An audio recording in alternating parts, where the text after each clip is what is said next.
கிறிஸ்துவுக்குள் அன்பான கர்த்தருடைய பிள்ளைகளே, இன்றைய வேத வசனமும் ஜெபமும் எரேமியா தீர்க்கதரிசியின் புஸ்தகம் 2ஆம் அதிகாரம் 6ஆம் வசனம்.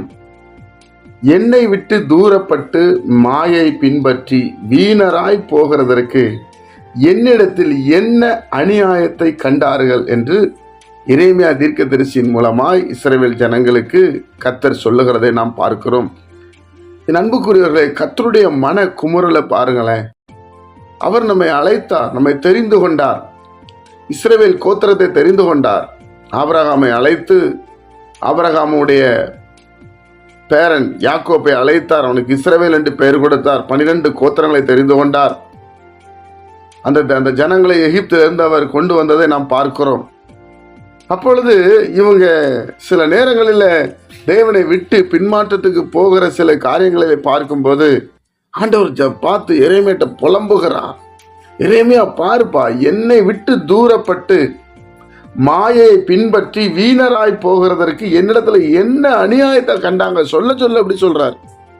தேவனுடைய பிள்ளைகளே, ஆண்டவரிடத்துல என்ன அநியாயம் இருக்கு பாருங்க. அவர் நீதி உள்ளவர், நியாயம் உள்ளவர், உண்மை உள்ளவர், பரிசுத்தம் உள்ளவர், உதவி செய்கிறவர், தம்மை நோக்கி கூப்பிடுகிற எல்லாருக்கும் இரக்கம் உள்ளவராய் இருக்கிறார்.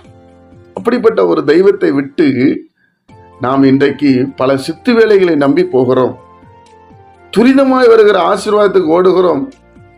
யார் என்ன சொன்னாலும் கேட்டு அதன் பின்பாக தேவனுக்கு எரிச்சல் மூட்டுகிற அளவு நம்முடைய வாழ்க்கை முறைகள் இருக்கிறது. பிரியமானவர்களே, என் அன்புக்குரியவர்களே, வேதம் அழகாய் சொல்லுகிறது, வருத்தப்பட்டு பாரம் சுமக்கிறவர்களே, நீங்கள் எல்லாரும் என்னிடத்துல வாருங்கள், நான் உங்களுக்கு இளைப்பாறுதல் தருவேன் என்று சொல்லி. ஆனால் நாம் மனிதனை நம்பி ஓடுகிறோம். மனிதனுடைய சுவாபத்துக்கு உள்ளே, மனிதனுடைய கால்களிலே விழ தீவிரிக்கிறோம். யாராவது நம்மளை பலப்படுத்திட மாட்டாங்களா என்று சொல்லி நினைக்கிறோம். சிலர் அதெல்லாம் தாண்டி சித்து வேலைகளுக்கு, பிளாக் மேஜிக், மந்திரவாதங்கள், வெள்ளி சுனியங்களுக்கு தன்னை விட்டு போடுகிறார்கள். கர்த்தரை அறிந்தும் நாள் பார்க்கிறார்கள், நேரம் பார்க்கிறார்கள்.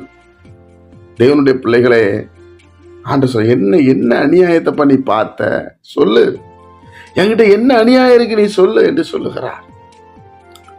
இதான் ஒண்ணு சொல்ல முடியுமா? ஒரு அநியாயமான தேவன்ட்டு அவர் பலி செலுத்த நம்மளை வருத்தப்படுத்துறாரா? இல்ல. யோசித்து பாருங்க. நம்ம எவ்வளவு நிலைமையில இருந்தா கூட நம்மளை அணைத்து முத்தமிட்டு, மகன் கெட்டுப்போன இளைய மகன் எல்லாவற்றையும் வாங்கி துன்மார்க்கமாய் ஜீவனம் பண்ணி மறுபடியும் ஆண்டிடத்துல வரும்போது அவனுக்கு உயர்ந்த வஸ்திரம் கொடுத்து தன் மகனாக ஏற்றுக்கொள்கிறார். இதுதான் ஒரு நல்ல தகப்பன். இவரை போல யார் நம்மை நேசிக்க முடியும்? ஜெபிப்போமா? பரிசுத்த பிதாவே, உம்முடைய குமாரன் இயேசு கிறிஸ்துவின் நாமத்துல நாங்கள் வருகிறோம். உம்முடைய நாம மகிமைப்படட்டும். உம்மிடத்துல எந்த அநியாயம் இல்லை சுவாமி. நாங்க தான் குறைவுள்ளவர்கள். எங்களை சரி செய்ய கிருபை செய்யும். இதை கேட்கிற ஒவ்வொரு பிள்ளைகளும் ஆசீர்வதிக்கப்படட்டும். சமாதான நதி அவர்களுக்குள்ளே ஓடட்டும். ஒவ்வொரு நிமிஷம் உண்மையை ஆராதித்துக் கொண்டிருக்கட்டும். இதனால் எங்களுக்கு ஆசீர்வதித்து தாரும். இயேசுவின் நாமத்தில் பிதாவே, ஆமென்.